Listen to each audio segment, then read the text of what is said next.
هوش، آگاهی و عقل و خرد مهمترین وسیله است که انسان را به حقیقت و سعادت می‌رساند. آن که تلاش دانستن می‌کند این واقعیت را در می‌یابد و همسفر پیروزی‌ها خواهد بود. چنین اشاره می‌کنند بزرگان ما کسب دانش‌اندوزی را. وقت بخیر به جمع شما تماشابینان عزتمند، دوستداران شو برنامه‌های ذهنی. چون همیشه بازم در شام جمعه ما روبروی هم قرار داریم در نشر نو برنامه اینتלקטואلی میزان خرد. برنامه‌ای که البته در آن سوال برای دریافت کلمه پیشنهاد می‌گردد. و یادآور می‌شویم دوستان عزتمند برنامه مذکور با مقصد ارج‌گذاری به تاریخ و فرهنگ زبان دولتی اینچنین بلند برداشتن حس خودآگاهی جوانان منظوری یکایک شما می‌گردد و چون همیشه میدان برنامه میزان خرد جای به هم آمدن بهترین جوانان است، یعنی آنهایی است که در دل خواهش سنجیدن و یا درک دادن از دانش و مهارت خویش به حساب می‌روند. امروز در برنامه ما حضوری رنگین میکنند یک گروه دانشجویان فعال خواهشمندان از دانشگاه دولتی مالیه و اقتصادی تاجیکستان. حضور همه بچه‌ها را به شو برنامه ذهنی میزان خرد خیر مقدم میگوییم. خوش آمدید. و اکنون بیایید در آغاز برنامه چون انعنه یک معرفی کوتاه میکنیم و سپس ما دور اول برنامه را آغاز میکنیم. مرحمت. کی دسته امروزه رو معرفی میکند؟ سلام و درودی به پایان به کل تماشابینان عزتمند تلویزیون سینما. امروز ما یک گروه جوانان دانشگاه دولتی مالیه و اقتصادی تاجیکستان از بخش‌های گوناگون تصمیم گرفتیم که در برنامه اینتלקטואلی میزان خرد اشتراک نماییم تا اندازه سویه دانش خود، ملکه و مهارت و حاضر جوابی خود را سنجیده باشیم. بهترین. و فکر میکنم که شما امروز از بخش‌های گوناگون یعنی جوانان فعال را گلچین کردید. انیخترش از کدام بخش‌ها هستند امروز جوانان؟ بله، از فاکولتت‌های گوناگون دانشگاه دولتی مالیه و اقتصاد کورس‌های 1، 2 و 3 و 4. خب ما جمع آمدیم تا امروز در برنامه میزان خرد اشتراک نماییم. بهترین. و همه از چگونه جریان گرفتن برنامه واقفند، میدونند. یعنی کسی که در این میدان تلاش نمیکند از برنامه اختصار می شود. بنابراین شما رو می باید سر وقت با اون سوال هایی که پیشنهاد می شود اندیشه ها وریانت های خویش رو پیشنهاد کنید. اگر شما یک امکان به رقیبتون، به دوستتون، به همکورستون دادید پس خودتون اختصار می شوید. بنابراین کوشش کنید تا نسبت همتایانتون بیش از پیش فعال باشید. برای همه شما ما برای موفقیت خواهان هستیم. و همین طور دوستان عزتمند ما دور اول شو برنامه اینتלקטואلی میزان خرد را جهت انتخاب نمودن 3 اشتراک دار آغاز میکنیم.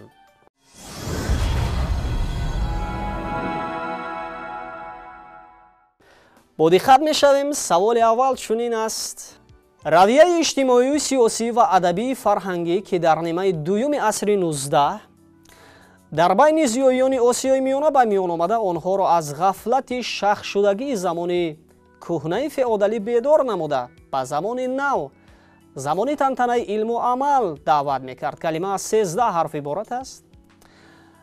حتی سالهای 70 در کاری بلند فیلم آفران ما دایر به اهمیت این رویه و سهمیه که از سرآمدان آن احمدی دانش فیلم دیدنی نیز روی نوار آمده است. این کدام رویه بوده است که گفتیم در نیمه دوم عصر 19 در بین زیایان آسیای میانه به میان آمد و آنها را از غفلت از همان زمان شخص شده فئودالی بیدار کرد تا اینکه رو بیارند به علم و بازم آنها را یک تحریک داد. و خلاصه گفتیم در سرآمد این رویه سهم یکی از دانشمندان معروف تاجیک احمدی دانش خیلی بزرگ است. این کدام رویه است؟ فکر میکنم این رویه معارف پروری باشد. معارف پروری آخر. واقعا ما گفتیم سالهای 70 حتی فیلم روی نوار آمد. احمدی دانش یکی از متفکران بزرگ ادبیات عموما فلسفه و که در بخش‌های گوناگون علمی خدمت‌های نمایان کرده است و با تشبث این شخصیت یعنی همون لایحه‌ها یا عموما بخش‌ها یا پدیده‌های با وجود آمدند که برای پیشرفت جامعه آن وقت مساعدت می‌کردند. بله، اینجا معارف پروری گفتند و ما با افتخارشون کف می‌کوبیم. همگی واقعا یا کاملا درست است.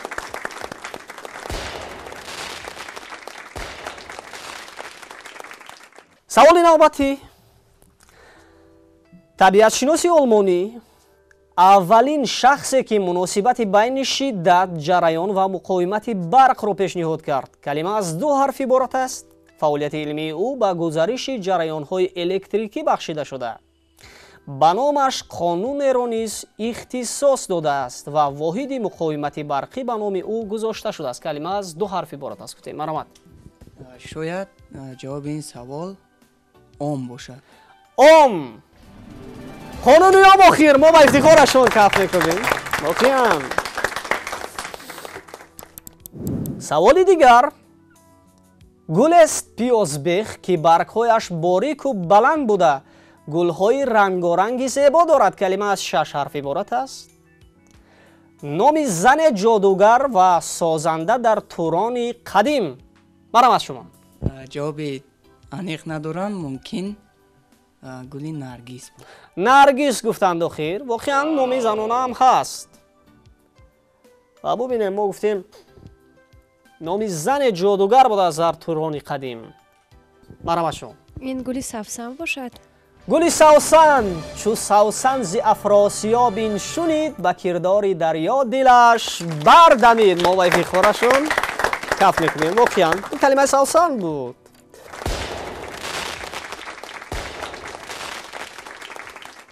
охирин шоҳи давлати мод ки пас аз фавти падараш киёксар соли 585-550 то милод ҳукм рондааст. калима аз шаш ҳарф иборат аст. давлати таназзул ёфтаи модҳо барҳам хӯрд ва сулолаи ҳахоманишиён баъд аз ӯ пойдор гардид. кӣ буд? фикр мекунам ҷавоб ба ин савол, яъне охирон шоҳи мод гуфта ёдовар шудед, астияк ё ба истилоҳи дигар астияқ мебошад. ба ифтихорашон каф мекунем. воқеан ҳам ин калимаи астияк буд охир. бале.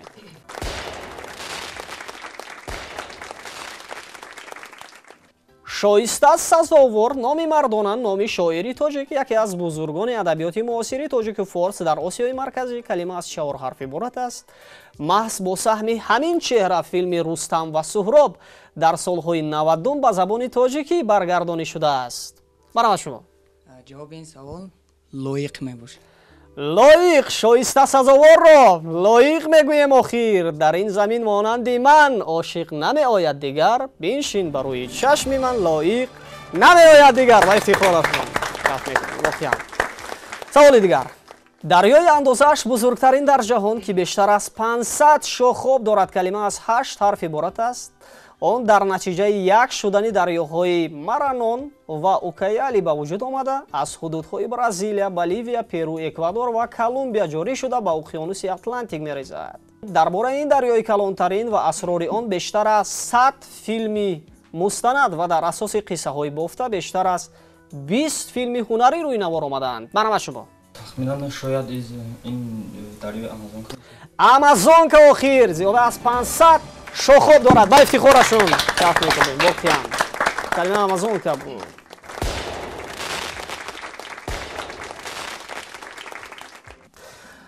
саволи навбатӣ. драманавис, шоир ва нависандаи маъруфи англис ки ӯро шахсияти барҷастаи ҳама замон мешуморанд. калима аз 7 ҳарф иборат аст. нақшҳои қаҳрамонҳои пиесаҳои ӯ дар бораи ҳиссиёти инсон ба монанди ишқ, рашк, ғазаб, шуҷоат ва ғайра офарида шуданд ки имрӯз ба ҳама тамошобини театр хуш меояд. аксарияти башарияти бо тамаддуни ҷаҳон эҷодиёти ӯро меомӯзанд.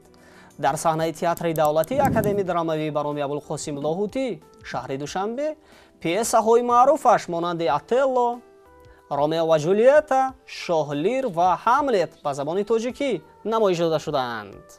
марам аз шумо. мумкин вилям шекспир. шекспир. ба ифтихорашон каф мекунем. воқеан калимаи шекспир буд. саволи навбатӣ. роҳе ки яке аз ду сари он баста бошад. калима аз 7 ҳарф иборат аст. онро чӣ мегӯянд? бомбаст. бумбаст охир. мо ба ифтихорашон каф мекунем. бале. табрик мекунем се иштирокдореро ки воқеан умуман ҳамаи шуморо табрик мекунем ки дар ин майдон хеле ҳам бозии хубу ҷолиб ва арзанда доштед. вале чӣ кунем ки мо бояд аз доираи 7 нафар яъне 3 нафарро интихоб кунем, яъне ҳамонҳое ки воқеан бояд ба дусаволӣ посухи дуруст пешниҳод гардонанд. ва ин ҳам интихоб шуданд дӯстони шумо. фикр мекунам ки шумо дилозурда нестед. боз ҳам нашрҳои навбатии барнома имконият медиҳад то биёед ва дар ҳамин минбар як бозии хубу ҷолиб пешниҳоди бинандаҳо гардонед. дигар бора барои омаданҳоятон изҳори сипос ва акнун метавонед бо сарбаландӣ барномаи моро тарк кунед. хушомадед.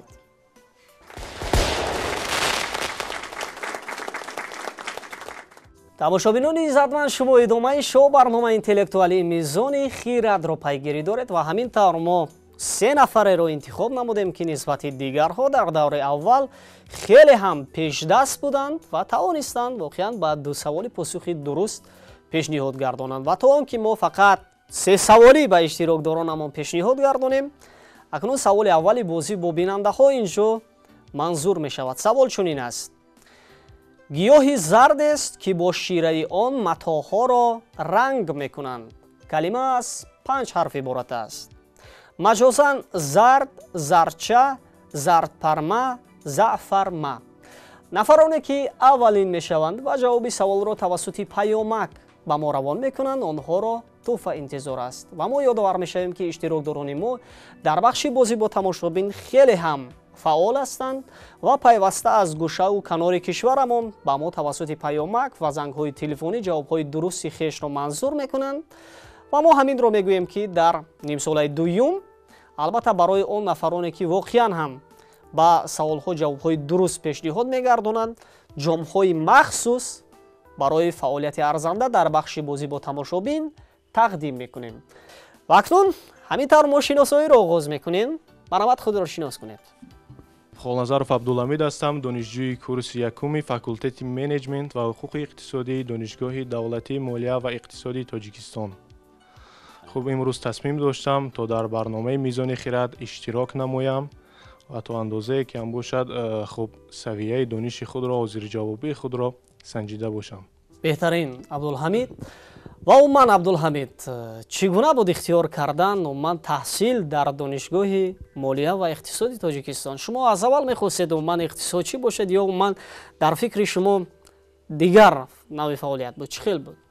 хуб, аз хурдӣ орзу доштам ки дар мақомотҳои ҳифзи ҳуқуқ фаъолият намоям. бале. дар донишгоҳи давлатии молия ва иқтисоди тоҷикистон ҳам факултети менеҷмент ва ҳуқуқи иқтисодӣ аст. хуб, дар ин факултет дар бахши ҳуқуқи бахшҳои ҳуқуқии муносибатҳои иқтисодӣ омӯзонида мешавад ва ихтисоси банда ном дорад таъмини ҳуқуқии фаъолияти гумрукӣ. ва умедворам дар ин ришта таҳсили хоб бо муваффақона дошта оянда барои халқ, барои миллати худ хизмат намоям. мо боварӣ дорем албатта шумо донишгоҳи молия ва иқтисоди тоҷикистонро дар он бахше ки албатта худатон ихтиёр кардед бо сари баланд ба итмом меоред ва ҳамин тавр барои пешрафти тоҷикистони маҳбуб хидмати содиқона анҷом медиҳед. дигар бора ба шоу барномаи зеҳнии мизони хират хуш омадед ва муваффақият дар даври дуюм ба шумо. саломат бошед. азизов, шаҳриёр ҳастам, донишҷӯи курси яки донишгоҳи давлатии молия ва иқтисоди тоҷикистон. мақсад аз иштирок дар ин озмун санҷидани маҳорат, дониш ва малакаи худ буд. бо дастгирии ҳамсабақонам ки онҳо таклифи ба ин озмун иштирок карданро доданд, хоҳиши онҳоро рад накарда иштирок кардам. яъне иштирок кардед ва аллакай дар даври дуюм қарор доред. бале. ва акнун дар бораи дониши дӯсторатон чӣ мегӯед? ҳамин хел пешгӯӣ кардам, боварӣ доштам ки ҳамин нафарро яъне ба даври навбати рохат меёбанд, вале аз худам боварӣ надоштам. саволот чуноне ки дар оинаи нилгун ба назар мерасиданд, он гунаам душвор нест. бале, бале. дар даври дуюм ба шумо низ муваффақият мехоҳем ва бо иштирокдори сеюми барнома шинос мешавем. марҳамат. фатҳуллои фирӯз ҳастам, донишҷӯи донишгоҳи давлатии молия ва иқтисоди тоҷикистон, факултети менеҷмент ва ҳуқуқи иқтисодӣ. яъне шумо ҳар се дар як бахш таҳсил мекунед, дар як курс ва умуман дар як ихтисос, ҳамин хел? бале, мо ва бубинем ҳар се интихоб шудед. хеле ҷолиб воқеан. як факултет ҳастем ва як ихтисос. барои ҳар се шумо мо дар даври дуюм комёбӣ, пирӯзӣ ва умуман пешдастиро خواهان هستیم و فکر میکنم که شما اون قابلیت، اون اندیشه، اون دانشی که دارید واقعا در دور دوم برای بیننده ها من در دور سوم نیز نشان میدهید و بیننده های ما از بازی شما حلاوت معنوی میگیرند.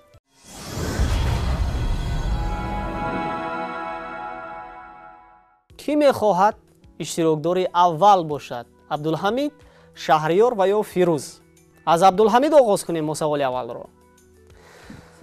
خوب، همین طور سوال اول پیشنهاد میشد با عبدالحمید. سوال چنین است عبدالحمید: ولایت تاریخی در جنوب و شرق ایران و جنوب و غرب افغانستان که دارای حفریات و روایت های زیادی تاریخی است، کلمه از 7 حرف عبارت است. آن در ابتدای 1000 ساله یک میلادی در هیئت دولت‌های فارسی زبان ماد و هخامنشیان قرار داشت. اشاره می شود که نام آن بعد از مهاجرت قبیله‌های سکایی در 1000 ساله دوی تا میلاد و ابتدای عصرهای میلادی گذاشته شده است. زمین‌های آن در هیئت دولت‌های یونان و باختر، پارت، کوشانیان، ساسانیان بود و در میان عصر 7 به هیئت خلافت عرب داخل بود. سلاله صفاریان هم اینجا حکمرانی نموده است. سال 1508 آن از جانب شاه اسماعیل یک صفوی ضبط شده بود. سخن درباره کدام ولایت تاریخی می رود آخر؟ خب شما چون گفتید با کوچیدن قبیله های سکایی این نام ولایت یعنی پیدا شد، مهاجرت شدن آنها، البته در همین منطقه نام همین ولایت تاریخی به وجود آمد. خب تا اندازه که من اطلاع دارم وقت قبیله های سکایی به ولایت تخارستان کوچ بسته بودن یا مهاجر شده بودن، اما ببینید که تخارستان از 7 حرف فکر میکنم زیاد می شود. با فکر من جواب به سوال ولایت اصفهان می باشد. اصفهان از جانب اسماعیل صفوی در سال 1508 ضبط شده بود. از وقت کار میگیریم یا جواب یگانه اصفهان است؟ خب وقت استفاده میبرم. 10 ثانیه وقت شما در اختیار دارید. وقت رفت.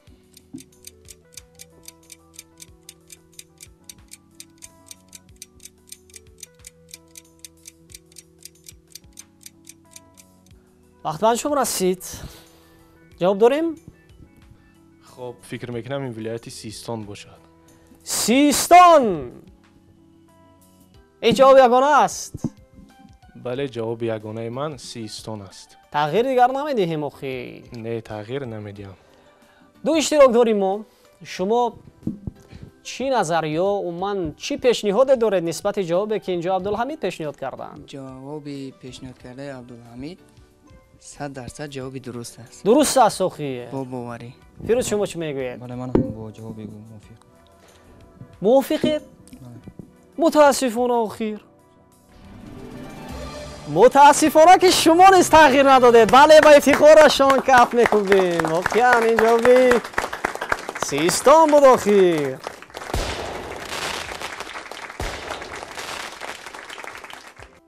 سوالی نوبتی پیشنهاد میگردد به اشتراکدار دومی برنامه ما با شهریار. شهریار عموما شما خواندن اثرهای کدام ادیبان خارج رو دوست می‌دارید یا عموما شوق و رغبت با تماشای کدام فیلم‌های سینماگران خارج دارید؟ چه خیلی از عموما ذوق شما؟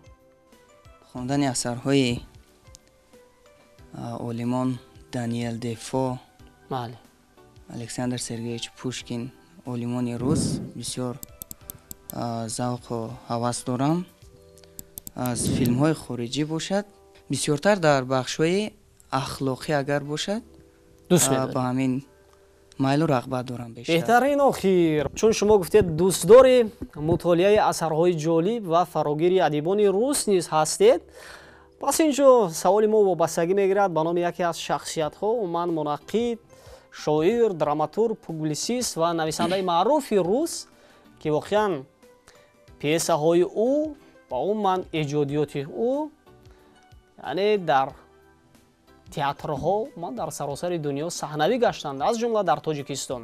Драматург, шоир, мунаққид, публицист ва нависандаи маъруфи рус калима аз 5 ҳарф иборат аст. таъсири осори ӯ дар эҷодиёти нависандагони тоҷик монанди Садреддин Айнӣ, Пайрав Сулаймонӣ, Абдусалом Деҳотӣ, Ҷалоли Икромӣ, Раҳимҷалил ва дигарон дида мешавад. асарҳои ӯ Ревизор, Шабнишиниҳо дар хутори наздики Диканка, Тарас Булба, Памешикҳои қадима, Ҷонҳои мурда ва ғайра ба тоҷикӣ баргардону чоп шуданд. Ревизори ӯ нахустин асар аз адабиёти классикии рус аст, ки дар саҳнаи театри тоҷик ба намоиш гузошта шудааст. нақши ревизор дар фаъолияти ҳунарпешагӣ Ҳошим Гадоев яке аз муваффақиятҳои бузурги ҳунарпешаи театр ва синамои тоҷик мебошад. ба осори ӯ филмофарони зиёде низ рӯй оварда филмҳои ҷолибу диданиро албатта таҳия карданд. сухан дар бораи кадом драматург, шоир, мунаққид ва нависандаи маъруфи рус меравад, ки охир гуфтем асарҳояшон қиян дар саросари дунё пазируфтанист ва умуман дар театрҳо, аз ҷумла дар театри академии драмавӣ ба номи Абулқосим Лоҳутӣ ревизори ӯ саҳнавӣ гаштааст охир. ва албатта бо саҳми таҳиягари маъруфи театр Хушназар Майбалиев номи драматургро ҳоло фикр карда мебароям, аммо ҳангоми иштирок дар озмуни фуруғи субҳи доноӣ аз адабиёти рус, ҳамин асарҳое ки якчанд асаре ки номбар карден, онҳоро хондагӣ ҳастам. мутаассифона аз хотирам баромадааст. яке аз онҳо Вечера на хуторе близ Диканки хондагӣ ҳастам. агар драматург Шабнишиниҳо дар хутори наздики Диканка, Михел? албатта ҳамин асарро хондагӣ ҳастам. муаллифи ҳамин асар ки аст охир? Тарас Булба гуфтем. Абоз ревизор? мумкин аст аз вақти илова. бале, албатта шумо 10 сония вақт дар ихтиёр доред. вақт рафт.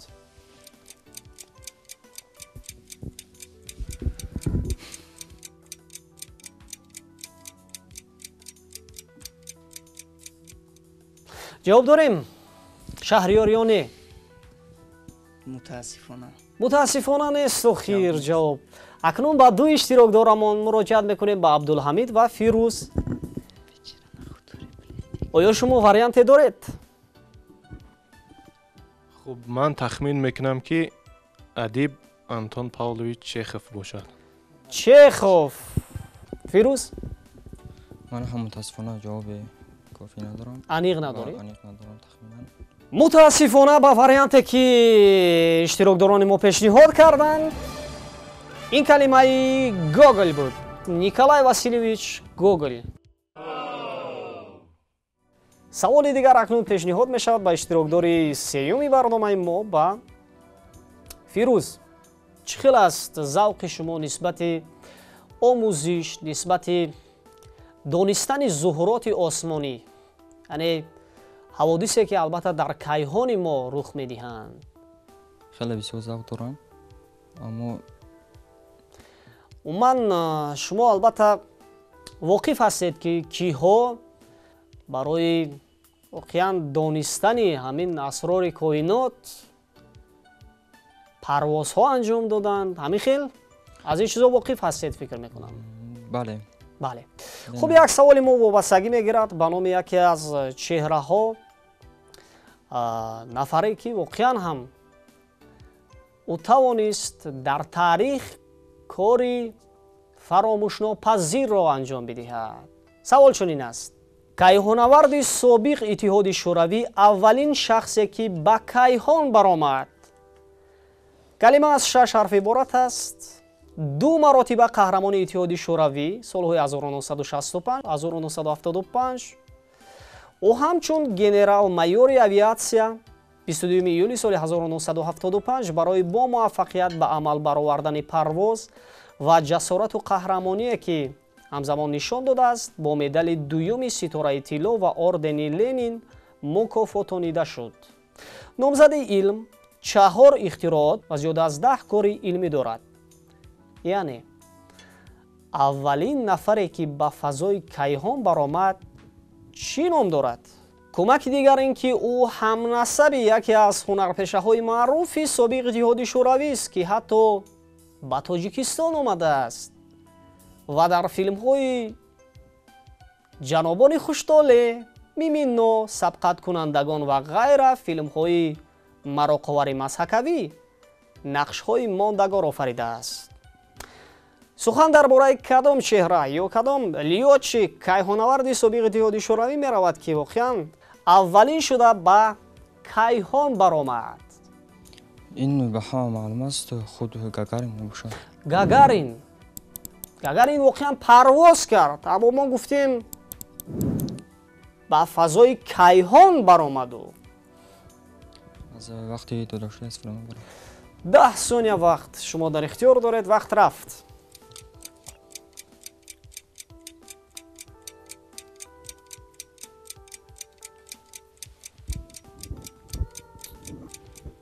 ҷавоб дорем? филми ҷанобони хуштолеро тамошо кардед? ё ба истилоҳ ҷентлмени удачи? акнун ба ду иштирокдорамон муроҷиат мекунем, ба Шаҳриёр ва Абдулҳамид. воқеан ӯ кӣ буд? оё вариант ҳаст? Леонов. Леонов! ва мо гуфтем ҳунарпешаи собиқи иттиҳоди шӯравӣ воқеан кӣ буданд? Евгений Леонов, ҳамин тавр? Бале, Евгений. ва ин кайҳонаварди маъруф Алексей Леонов буданд. мо ба ифтихорашон каф мекунем. воқеан албатта ба иштирокдори дуюми барномаамон ки воқеан ҷавоби ягонаро пешниҳод карданд. акнун боз бармегардем ба иштирокдори аввали барнома, ба Абдулҳамид, ва саволҳои дуюмро пешниҳод мекунем. савол чунин аст, Абдулҳамид. умуман завқи шумо, Абдулҳамид, нисбати хондан ва аз худ кардани фанҳои табиатшиносӣ чӣ гуна аст? чун ҳисси кунҷковии банда зиёдтар аст, кӯшиш мекунам ки дар ҳама самтҳо фаъол бошам беҳтарин. ва чӣ фанҳои гуманитарӣ, чӣ фанҳои табиатшиносӣ, хуб дар як сатҳ мехоҳам ҳамашро аз бар намоям. воқеан бояд ҷавони огоҳ, ҷавони замони соҳиби истиқлол бояд ана ҳамин гуна бошад. саломат бошед. хуб бале, ба фанҳои табиатшиносӣ умуман ба физика, астрономия ва дигар фанҳо бале шавқ дорам. саволи мо акнун вобастагӣ мегирад ба номи яке аз нафароне ки воқеан саҳми ӯ дар пешрафти илм хеле меҳварӣ аст, хусусан дар пешрафти илми табиатшиносӣ. физикдони инглис кашфкунандаи индуксияи электромагнитӣ ки асоси истеҳсоли саноати қувваи барқ ва истифодаи гуногун соҳаи он мебошад, калима аз 7 ҳарф иборат аст. ӯ нахустин модели муҳаррики барқиро сохтааст ва аз ҷумлаи кашфиёти дигараш трансформатори аввалин, таъсири кимиёвии ҷараён ва ғайра дастовардҳои арзанда мебошад. ҳамзамон якумин шуда мавҷҳои электромагнитиро пешгӯӣ намудааст, яъне асосгузори таълимот дар бораи майдони электромагнитист ки баъдтар Максвелл аз ҷиҳати математикӣ онро асосно карда инкишоф дод. сухан дар бораи кадом физикдони инглис меравад ки мо гуфтем воқеан мавҷудияти мавҷҳои электромагнитиро пешгӯӣ кардааст? ӯ чӣ ном дорад? 10 сония вақт барои фикр кардан дар ихтиёр доред. вақт рафт.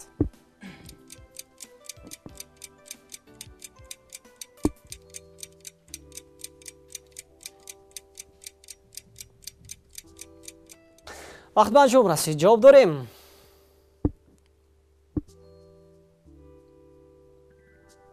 ҷавоб ҳаст, Абдулҳамид? хулоса ҷавоб надоранд Абдулҳамид. ду иштирок дорем мо. ҷавоб доред? ҷавоби дуруст ин Олин Фарадей маҳсуб меёбад.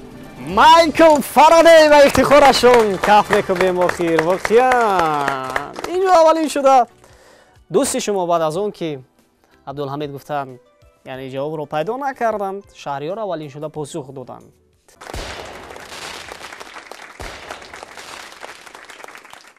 саволи навбатӣ пешниҳод мешавад акнун боз ба иштирокдори дуюми барномаи мо, ба Шаҳриёр. шоҳномаро мутолиа кардед ё дар айни замон бо хоҳишу завқ мутолиа доред? шоҳнома қисмҳои яъне пора мутолиа кардаги ҳастам. кадом достонҳоро? рустам ва суҳроб. достони рустам ва суҳробро? рустам ва суҳробро мутолиа яъне кардаги ҳастам. ҳамин достонро хондед, аз худ кардед, ҳифз кардед? кова ва заҳок хондаги аст. достони кова ва заҳокро низ хондед? албатта. пас саволи мо вобастагӣ мегирад ба номи аниқтараш ба лақаби заҳок. савол чунин аст: лақаби заҳок дар шоҳномаи фирдавсӣ ва дигар осори адабию таърихӣ калима аз 8 ҳарф иборат аст.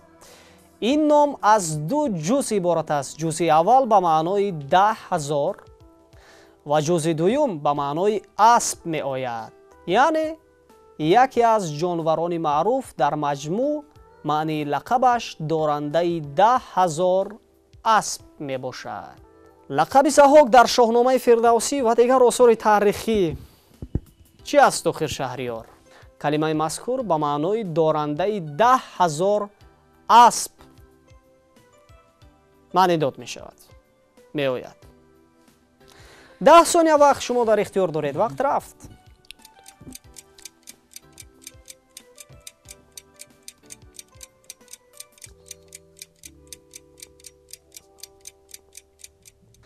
вақт ба анҷом расид. оё ҷавоб дорем?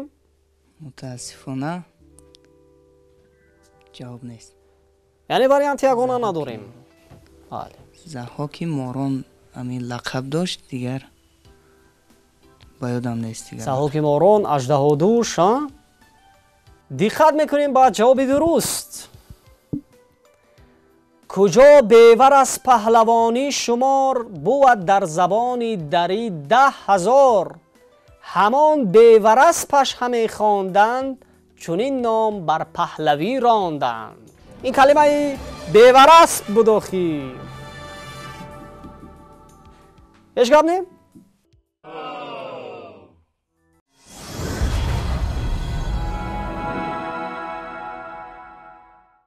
номи шаҳр дар шарқи фаронса минтақаи рона дар маҳалли якҷояшавии дарёҳои рона ва сона калима аз 4 ҳарф иборат аст.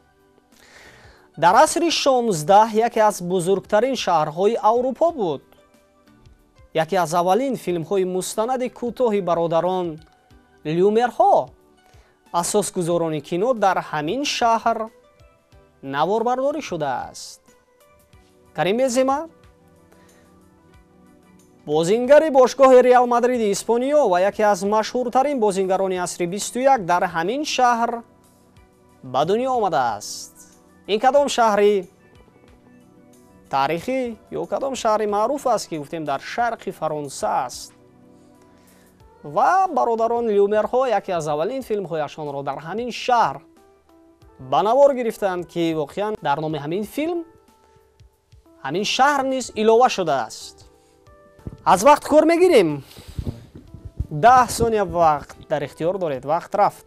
калима аз 4 ҳарф гуфтем иборат. бале.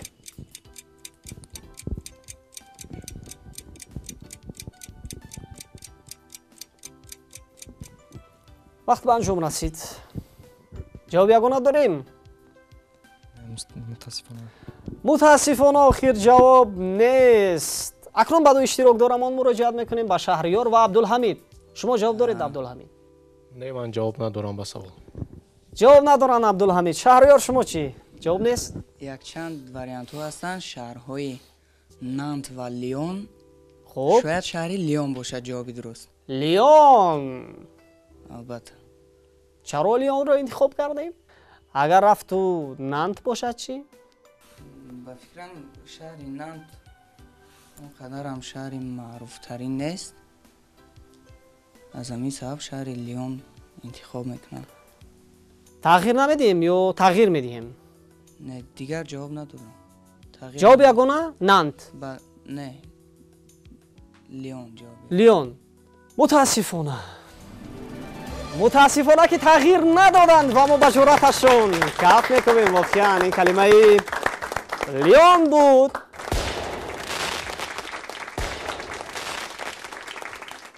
акнун саволи дигар боз ҳам пешниҳод мешавад ба иштирокдори аввали барномаи мо ба Абдулҳамид. яъне акнун мо саволҳои сеюмро пешниҳод мекунем. дақиқ будан аниқи саҳеҳи калима аз 6 ҳарф иборат аст. аз шоирони бузурги форс-тоҷӣ ки дар асри 10 ба сар бурдааст. шоири ватанхоҳ, донанда ва дӯстдори анъанаҳои миллӣ ва достонҳои қаҳрамонии халқи худ буд. аз ҳамин сабаб нуҳ бини Мансури Сомонӣ соли 976 ба назм даровардани қиссаи шоҳномаи Равонаро ба вай фармуд ва ин вазифаро бо ҷону дил қабул кардааст. пеш аз муҳлат мехостам ба суол ҷавоб бидиҳам. марамат. фикр мекунам шоири ватанхоҳ, ватандӯст Абумансури Дақиқӣ мебошад. Абумансури Дақиқӣ. ҳар наботе кас сари гури дақиқӣ бардамад, гар бипурсӣ зофарини ту сухан ронад. ҳазор. мо ба ифтихорашон каф мекунем. бале. ин калимаи дақиқӣ буд. акнун саволи дигар пешниҳод мешавад ба иштирокдори дуюми барномаи мо ба Шаҳриёр. унсури кимиёвӣ ки зуд шӯлавар мешавад, калима аз 6 ҳарф иборат аст. моддаи дар торикӣ равшанидиҳанда ки дар баъзе маъданҳо ва устухони ҷинсҳои зинда мавҷуд аст. рақами атомияш 15 аст. ба ин савол пеш аз муҳлат ҷавоб медиҳам. ин элементи фосфор маҳсуб меёбад дар устухони фосфор. ин ҷавоби ягона аст. ҷавоби ягона аст. дигар тағйир намедиҳем. Тағйир охи намедиҳам. тағйир намедиҳанд ва мо ба ҷуръаташон каф мекубем. воқеан бале, ин калимаи фосфор буд. акнун саволи охирини даври дуюм пешниҳод мешавад ба иштирокдори сеюми барномаи мо ба Фирӯз. баландтарин шаршараи олам ки дар Амрикои ҷанубӣ воқеъ аст, калима аз 5 ҳарф иборат аст. иртифои зинаи ҷоришавиаш 1054 метр ва баландии резиши озодаш 979 метр аст. ба шарафи лётчики амрикои Ҷимми Анҷел ки соли 1935 барои дарёфти тилло ба ҷангалҳои тропикии Венесуэла дар монопланаи Фламинго, ҳоло моли музеи авиатсияи Маракай Венесуэла парвоз карда онро дарёфтааст. шаршараи мазкур номгузорӣ шудааст. онро шаршараи фаришта низ мегӯянд. калима аз чанд ҳарф иборат? калима гуфтем аз 5 ҳарф иборат аст. баландтарин шаршараи олам гуфтем ки дар Амрикои ҷанубӣ воқеъ аст, дар Венесуэла. аз вақт кор мегирем. бале, 10 сония вақт шумо дар ихтиёр доред. вақт рафт.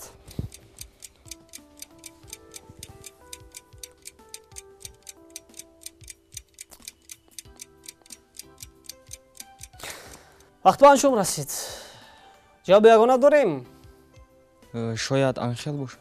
анхел яъне баландтарин шаршараи олам ки дар Амрикои ҷанубӣ гуфтем воқеъ аст. анхел мегӯянд инҷо. Фирӯз, ду иштирок дорем мо. шумо чӣ андеша доред нисбати ҷавобе ки инҷо пешниҳод кардам? Фирӯз, хуб, манам ҷавоби Фирӯзро қабул дорам ва фикр мекунам ҷавоби дуруст анхел аст. анхел аст. Шаҳриёр, шумо чӣ? албатта ҷавоби дуруст ин анхел. пас биёед якҷо ба ифтихорашон каф бикубем. воқеан ин калимаи анхел буд. бале, воқеан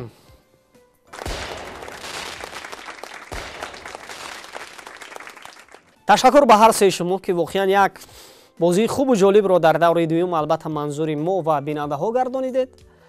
ва дӯстони иззатманд, агар диққат дода бошед, воқеан ҳар се иштирокдори мо хеле фаъол буданд дар ин минбар, вале Шаҳриёр бо каме бартарӣ албатта ба даври ниҳоии барнома роҳ хат гирифтанд.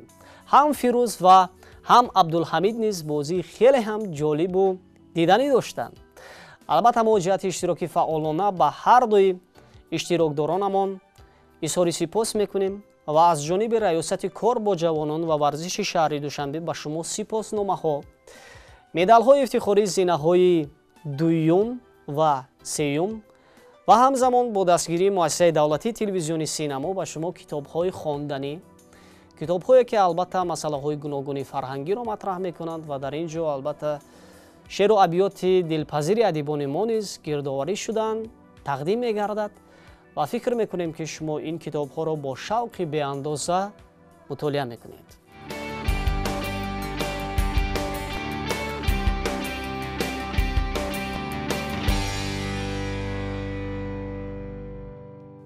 хуб бачаҳо, охиан ҳар дуи шумо низ дар даври дуюми барнома хеле ҳам фаъол будед, вале чӣ кунем ки мо бояд аз миёни анами 3 нафари шумо як нафарро интихоб кунем ки охиан бояд дар даври сеюм бозам рақобатро барои ба даст овардани ҷоми барномаи Мизори Хират дар мавсими 5 идома бидиҳад ва инам интихоб шуданд дӯсти шумо, ҳамкурси шумо Шаҳриёр.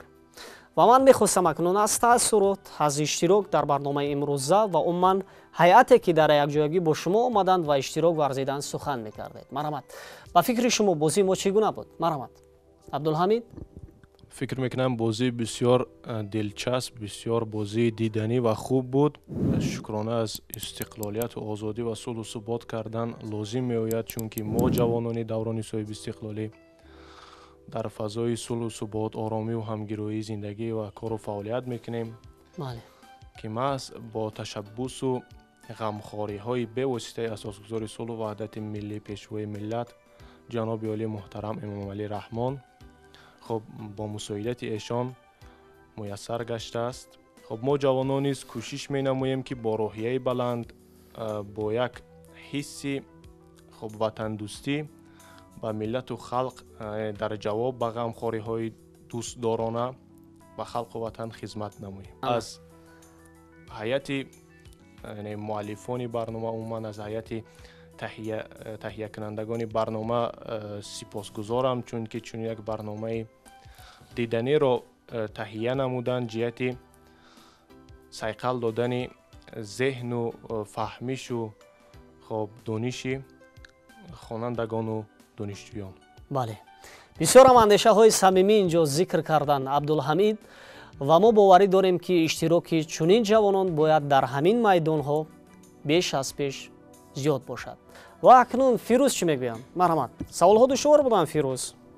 Не, саволҳо хеле осон буданд, фаҳмо буданд ва хеле ки мо дидем дар ин ҷо хеле ҳам бозӣ яъне бо як шавқ ба итмом расид ва мо ҷавононро лозим аст ки яъне аз пайи илм маърифат шуда созандагони ҳамин миллату ватани хеш бошем. мо боварӣ дорем ки шумо бо такя ба суханҳои асосгузори сулҳу ваҳдати миллӣ ки бояд ҳар ҷавони даврони соҳиби истиқлолӣ албатта огоҳ бошад, ҳисси масъулияташ нисбати дониш, аз худ кардани донишҳои гуногун зиёдтар бошад ва умуман зиrakии сиёсӣ дошта бошад, беш аз пеш зиёд аст. шумо ҳамеша талош мекунед ки дар касби илм муваффақ бошед ва албатта барои муаррифии шумо, барои муаррифии дастовардҳои илмӣ ва умуман муаррифии донишу маҳорати шумо чунин минбарҳо як василаи хубе аст. дигар бора хуш омадед ва акнун метавонед бо сарбаландӣ барномаи моро тарк кунед.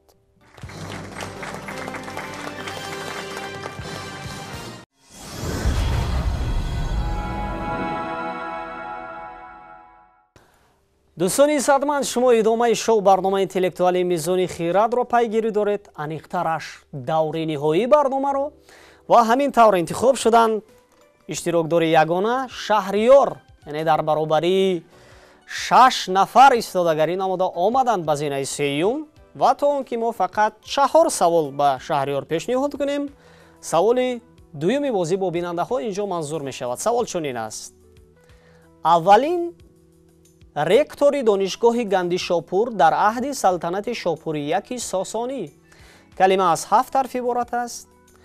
сулолаи ӯ чандин наслу насаб табибону олимони номдори академияи Гандишопур буданд. ва ёдовар мешавем нафароне ки аввалин мешаванд ва ҷавоби саволро тавассути паёмак ба мо равон мекунанд, онҳоро тӯҳфа интизор аст.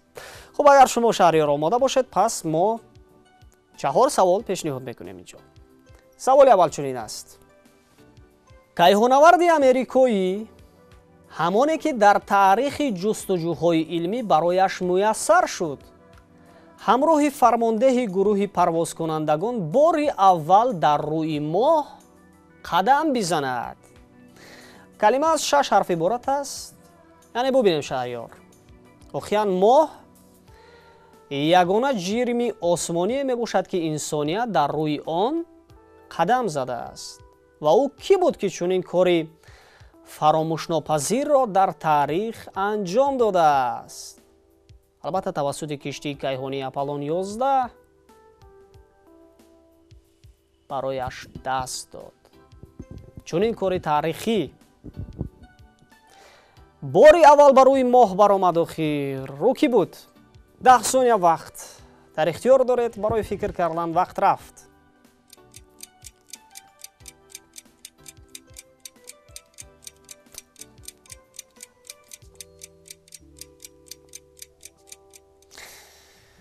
вақт ба анҷом расид. ҷавоб дорем?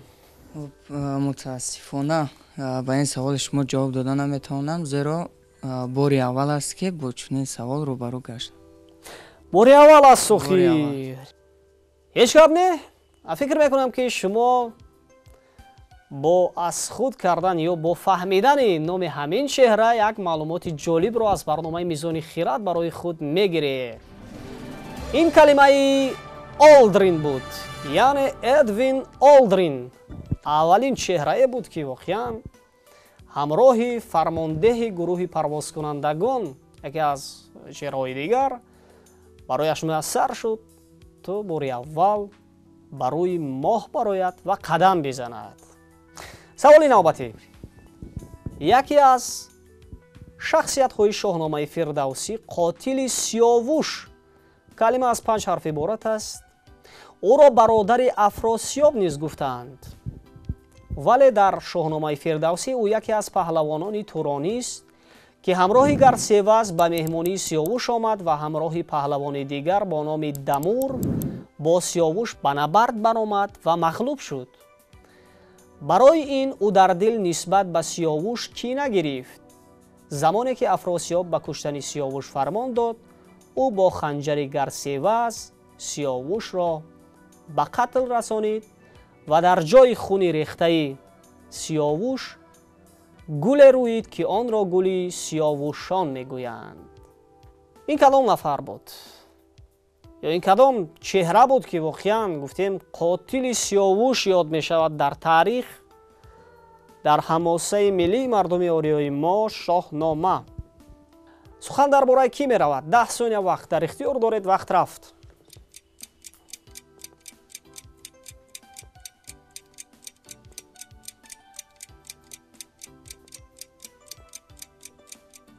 вақт ба анҷом расид. ҷавоб дорем? мутаассифона ба саволи дуюмам ҷавоб дода наметавонам. ба киштӣ ба оби зиреҳ баргузашт, ҳама сар ба сар ранҷи мо бод гашт. ин калимаи зиреҳ буд. ӯро гурӯи зиреҳ ё бурӯи зиреҳ мегуфтанд. доман дар шоҳномаи мо. арбоби деҳ, молик ва соҳиби деҳ калима аз 7 ҳарф иборат аст. номи адиб, луғатшинос, сиёсатмадор ва шоири барҷастае ки бо номаш яке аз луғатномаҳо маъруф аст. молик ва соҳиби деҳро чӣ мегӯянд? луғатномаи чӣ мегӯянд? калима аз 7 ҳарф иборат аст. 10 сония вақт дар ихтиёр доред. вақт рафт.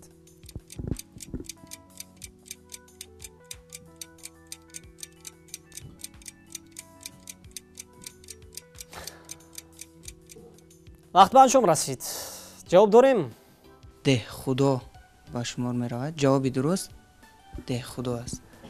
накӯӣ кун имсол чун деҳ турост, ки соли дигар дигари деҳхудост. ба ифтихорашон каф мекунем. воқеан ин калимаи деҳхудо буд. ва акнун саволи охирин пешниҳод мегардад. шоир, мунаққид, очергнавис ва тарҷумони фаронсавӣ саромади назми Аврупо калима аз 6 ҳарф иборат аст. дар асарҳояш ба масъалаҳои ахлоқу тарбият дахл намудааст. яке аз асарҳои машҳури ӯ гулҳои шар мебошад ки тавассути он дар радифи шоирони маъруфи олам ҷой гирифтааст. дар баъзе шеърҳояш мавзӯъҳо ва оҳангҳои рубоиёти Умари Хайём ба назар мерасанд. осори маъруфи ӯ Мурғи тӯфон, Кампиракон, Меҳрубон, Ҷазираҳои ҳалқабагӯш, Хумори Одамкуш, Ба сокини Малабар ба тоҷикӣ гардонида шуда ба таб расиданд. хусусан аз рӯи асари машҳури ӯ Гулҳои шаҳр филму сериалҳои зиёде рӯи навор омадаанд. дар саросари дунё омад. саромади назми Аврупо киро мегӯянд? аз вақт кор мегирем ё ҷавоб ҳаст? чун шумо гуфтед ки гулҳои шарл ҳастанд, гулҳои шаҳр воқеан аз ҳамин сабаб ман тасмим гирифтам ки ҷавоби ин Шарл Бодлер ҷавоби дуруст мебошад. Шарл Бодлер воқеан ӯ фаронсавӣ буд?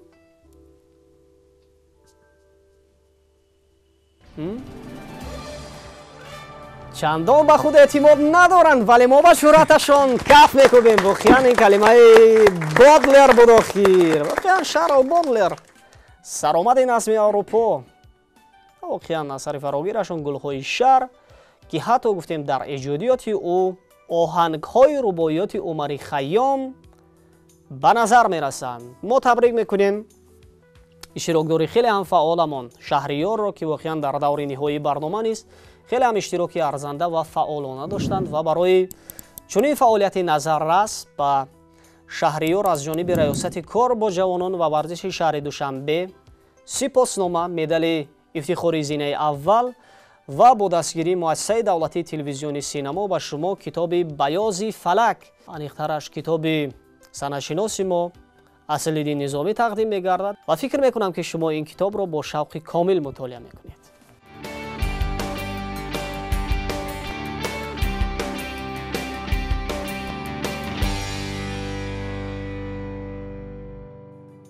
хуб Шаҳриёр, ҳамин тавр бо як ҳайати дӯстонатон ман як гурӯҳи ҷавонони хеле ҳам фаъол аз донишгоҳи давлатии молия ва иқтисоди Тоҷикистон ба ин барнома омадед ва бубинем ки чун дар оғоз гуфтед чандон боварӣ ҳам надоштам ва акнун бубинем ки шумо аллакай дар даври ниҳоии барнома омадед ва хеле ҳам иштироки фаъолона доштед ва медали зинаи аввалро ба гардан овехтед. мехостам аз ан ҳамин таассурот, аз ан ҳамин нобовариҳо акнун бигӯед ки воқеан шуморо бовар кунонид ки воқеан шумо арзандаед то ба чунин зинаҳо биёед. марамад.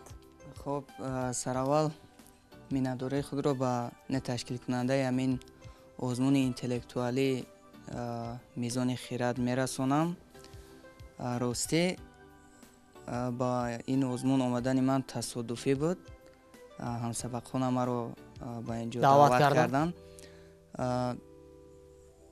назар ба ман дида рақибонам каме пурқудраттар буданд, вале саволҳое ки ба ман омаданд он саволҳое буданд ки ман аллакай бо онҳо ошно шуда будам ва мебинем ки имрӯз муваффақият насиби ман гардид.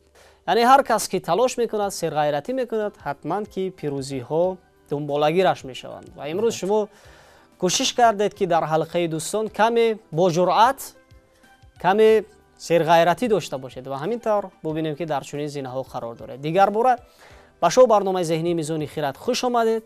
барои шумо боз ҳам дар касби илм муваффақиятҳои беназирро таманно дорем. саломат бошед. дӯстони иzzатманд, ҳамин тавр мо оҳиста оҳиста мерасем ба фарҷоми шоу барномаи интеллектуалии мизони хирад ва чун ҳамеша саволи охирини бозӣ бо бинандаҳо инҷо манзур мегардад. савол чунин аст: модда ё ашёе ки ҷараёни барқро нисбатан бад мегузаронанд. калима аз 10 ҳарф иборат аст. хосиятҳои электрикии онҳо аз рӯи қобилияти дар майдони беронаи барқӣ қутбнокшавиашон муайян карда мешаванд. ҳаво, газҳои гуногун, шиша, пластмасса аз зумраи онҳост ва мафҳуми онро бори аввал физики англис Майкл Фарадей ҷорӣ кардааст. ёдовар мешавем, нафароне ки аввалин мешаванд ва ҷавоби саволро тавассути паёмак ба мо равон мекунанд, онҳоро тӯҳфа интизор аст. то наздиктарин дидор барои ҷамъи шумо сиҳатмандӣ ва рӯзгори хушу осуда таманно дорем. хайр.